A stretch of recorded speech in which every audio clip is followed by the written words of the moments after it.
Who wants to talk about complex things if simple things in life can make big difference? We'll talk about something which is both important and interesting. It is postmenopausal bleeding. Of course, we will understand what postmenopausal bleeding is, but let's first understand why postmenopausal bleeding is such an important symptom entity in medical science.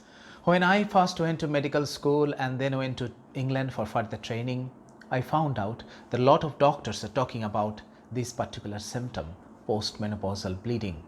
Then I started to investigate about this unusual inquisitiveness of medical fraternity about this important symptom called postmenopausal bleeding.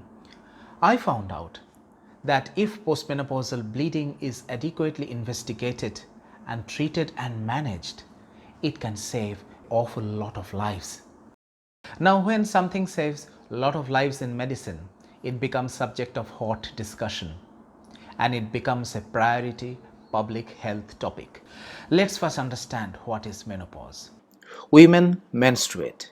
That is normal because ovaries produce female hormones, levels of which go up and down every month to cause bleeding from uterus, which is known as menstruation.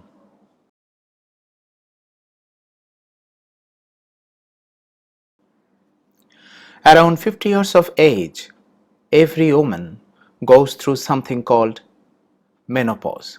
When ovaries fall asleep, they stop producing hormones. Women stop bleeding.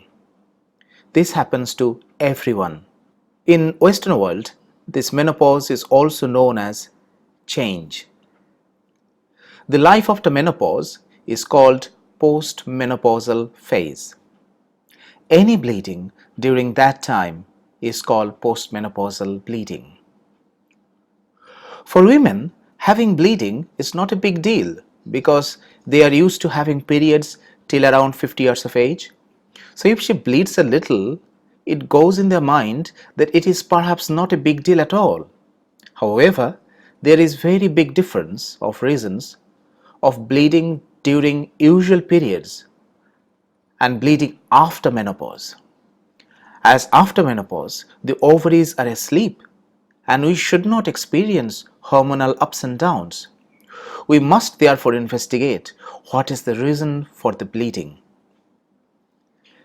In developed countries, postmenopausal bleeding has to be investigated within as short as 2 weeks. That's a surprise, isn't it? That's a very short period, particularly if that 2 weeks include Saturdays and Sundays. That means from when women experience this postmenopausal bleeding, they go to the doctor does see them in the clinic and then perform the tests for diagnosis. All are done within that 2 weeks. That is very important. Be it a drop of bleeding or be it a mugful of heavy bleeding, all receives adequate attention. Of course, not all of them are cancer. Actually, most of them are not cancer yet. However, it needs to be investigated at right time because investigating at right time can save lives. Whenever there is an occurrence of postmenopausal bleeding, please do go to your doctor.